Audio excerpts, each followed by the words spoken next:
Freeze music. Hi friends, welcome to my online classes. Today start in part 12, the first chapter, the glorious past of India. The glorious past of India, Bharat का वैभवपूर्ण अतीत, उसका आपने first content यहाँ start किया था, the knowledge of sources, Indian history. उन यानी कि भारतीय इतिहास की जानकारी के जो स्रोत हैं उनको कितने भागों में बांटा था अपन ने? दो भागों के अंदर। फर्स्ट था हमारा लिटरेरी सोर्सेज, और जो सेकंड में पढ़ रहे हैं वो कौन सा आपका archaeological sources. The archaeological sources is divided in 6 part and 3 part is completed. Today start complete 4th, 5th and 6th part. 4th part monuments and buildings, 5th idols and sculptures and 6th part rock paintings. यानी कि आज हम पढ़ने जा रहे हैं भाग 12 के अंदर, वो हम पढ़ेंगे यहाँ पर स्मारक, भवन, मंदिर एवं आइडियल्स, स्कल्पचर यानी कि मूर्तियां, और जो नेक्स्ट हमारा रॉक पेंटिंग यानी कि आपके शैल चित्र कला। तो ठीक है, इसी को आज हम स्टार्ट करते हैं यहाँ पर कि जो आपकी यानी कि पुरातात्विक स्रोत है, आर्कियोलॉजिकल सोर्सेज है, इन तीनों बिंदुओं से भी हमको यानी कि बहुत सी जानकारी यहाँ पे प्राप्त होती है। तो देखिए अपन यहाँ पे फर्स्ट नंबर पे मोन्यूमेंट्स एंड बिल्डिंग्स, स्मारक, भवन, यहाँ पर अपन देखेंगे इनके बारे में। सबसे first above and below the land, यानी कि आपके पृथ्वी पर एवं आपके पृथ्वी के अंदर, यानी कि आपके पृथ्वी पर एवं भूगर्भ में ऑल अवेलेबल, कि हमें यानी कि कुछ चीजें जो प्राप्त होती है उसके अंदर क्या क्या आपके artefacts, stupa, chaitya, vihara, temples, places, fort and buildings are included in archaeological sources which inform, यानी कि आपके धरती, पृथ्वी एवं भूगर्भ के अंदर ये कुछ यानी कि चीजें जो अवेलेबल है यानी कि हमको मिलती है, उसमें क्या क्या है अपने को, यानी कि धरती के ऊपर मिलते हैं और कुछ भाग हमको यानी कि खुदाई के अंदर भी मिलते हैं, धरती के भूगर्भ में मिलते हैं। तो उसमें आर्टिफैक्ट आते हैं, स्तूप आते हैं, चैत्य आते हैं, विहार, टेम्पल, प्लेसेज, फोर्ट, बिल्डिंग, ये सभी यानी कि जो चीज है वो अपने इसके अंतर्गत इंक्लूड होते हैं। तो ये क्या आपके आर्कियोलॉजिकल सोर्सेज की यानी कि एक तरह से आपकी ये कुछ पार्ट हो गए which inform regarding the then art, culture and political life। इन सभी बातों से हमें यानी कि उस समय की क्या क्या जानकारी प्राप्त होती है, यानी कि एक तरह से रिगार्डिंग द देन आर्ट यानी कि कला, कल्चर, संस्कृति एंड पॉलिटिकल लाइफ, आपके यानी कि यहाँ पर राजनीतिक जीवन, इन सभी बातों की जानकारी हमें किससे मिलती है? इन्हीं मोन्यूमेंट्स एंड बिल्डिंग्स के जरिए।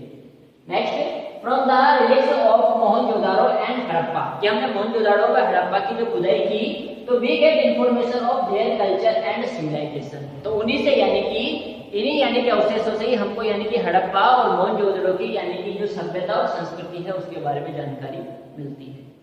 Next from the temples of Devgarh and Bhitari गांव we get information of Gupta as religious and cultural life, कि हमको यानी कि कितने पढ़े monuments and buildings and temple, उसके अंतर्गत यानी कि आपके यहाँ पर हम बात करेंगे कुछ टेम्पल्स की, जिसके अंदर आपके देवगढ़ एंड भित्री गांव का जो टेम्पल है, देवगढ़ और भित्री गांव का जो मंदिर है, उससे हमको इन्फॉर्मेशन यानी कि जानकारी प्राप्त होती है इसके गुप्त एजेज, रिलीजियस एंड कल्चर, यानी कि जो गुप्त साम्राज्य था उसके धार्मिक एवं यहाँ पे सांस्कृतिक जीवन के बारे में हमको जानकारी प्राप्त होती है।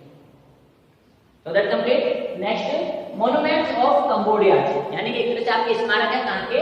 कंबोडिया के Angkor Wat park and temples of Borobudur of Java, यानी कि एक तो हमको स्मारक मिलते हैं कहाँ के? कंबोडिया के कौन से स्मारक? अंगोरकोट पार्क, एंड टेम्पल्स यानी कि आपके मंदिर है कौन सा आपका? बोरोबुदुर मंदिर है वो कहाँ का? आपका जावा का।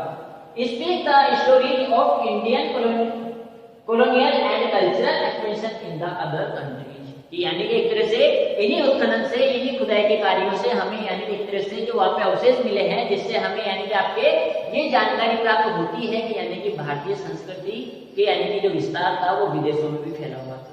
भारतीय संस्कृति के जो रिलेशन थे, भारत का जो रिलेशन था, भारत की जो संस्कृति थी उनका यानी कि विदेशों के संबंध बना हुआ था। तो इसी प्रकार से हमारा इसका यानी कि 4th पार्ट था मोन्यूमेंट्स एंड बिल्डिंग्स, ये कंप्लीट हुई। नेक्स्ट चलते हैं अपन आइडल्स एंड स्कल्पचर्स की तरह, यानी कि कुछ हमारे यहाँ पर मूर्तियां, मूर्तियों से भी यानी कि हमको खुदाई की या आपके पृथ्वी के ऊपर या भूगर्भ के अंदर कुछ मूर्तियां मिली है, उन मूर्तियों से भी यानी कि हमको भारतीय इतिहास की जानकारी प्राप्त होती है। कौन सी? भारतीय इतिहास, एंशिएंट इंडिया यानी कि प्राचीन Bharat. Variety of sculptures, terracotta figurines have been extracted from many palaces which provide information regarding the then religious, social, cultural life to us।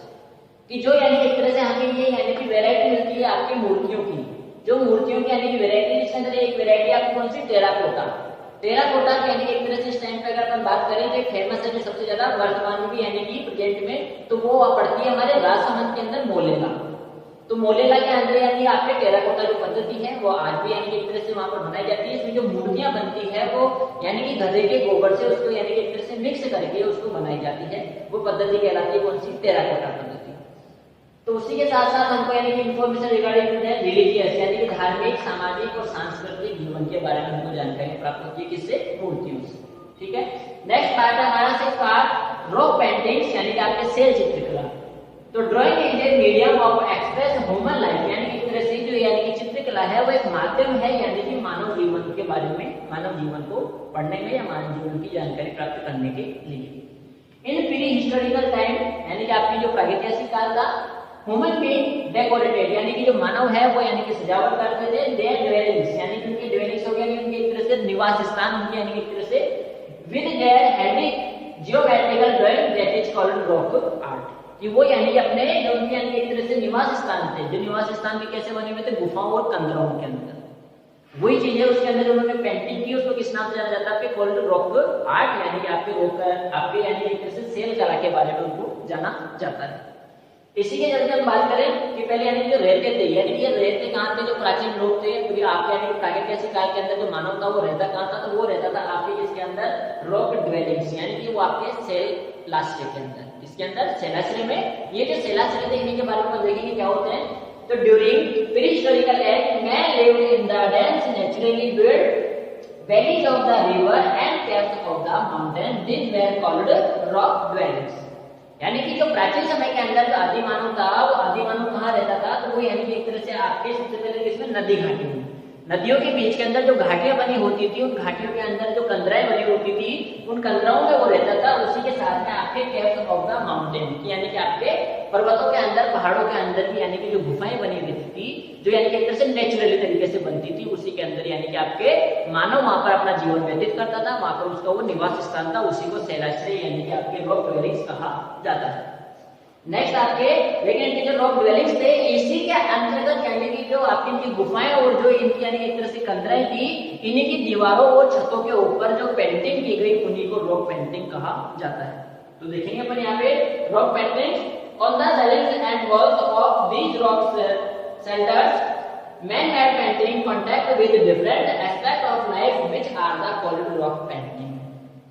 कि उन्हीं की यानी कि आपके सीलिंग्स एंड वॉल्स की दीवारों छतों के ऊपर जो यानी कि आपकी कलाकृतियां बनाई गई है जो यानी कि एक तरह से आपके भाव चित्रात्मक होती थी, उन्हीं को यहाँ पर यानी किस नाम से जाना गया? आपके रॉक पेंटिंग के नाम से जाना गया है।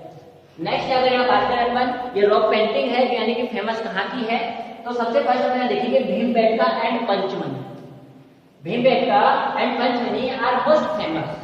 ये सबसे ज्यादा यानी कि जो हमारी सेल चित्रकला है वो सबसे ज्यादा जो प्रसिद्ध है वो कहाँ की है? तो एक तो भीमबेटका की और एक कहाँ की? आपके पंचमनी की। ये स्थान है जो आपके कहाँ पड़ते हैं? मध्य प्रदेश के अंदर, एमपी के अंदर। तो यहाँ पर नेक्स्ट देखें कि main states of rock painting. अगर हम इंडिया की बात करें तो इंडिया के अंतर्गत यानी कि आपके मेन स्टेट्स कौन से हैं, मुख्य राज्य कौन कौन से हैं जहाँ पर यानी कि हमको रॉक पेंटिंग यानी कि सेल चित्र अपने को देखने को मिलते हैं। तो यहाँ पर अपन 4 स्टेट के नेम लेंगे यानी कि 4 राज्यों के नाम अपन लेंगे। फर्स्ट आपका एमपी आता है, सेकंड यूपी, थर्ड गुजरात और फोर्थ आपके राजस्थान। एमपी के अंदर मिलेगा आपका भीमबेटका हो गया, आपका इसके अंदर यानी कि विदिशा हो गया, सागर हो गया, होशंगाबाद हो गया, भोपाल हो गया।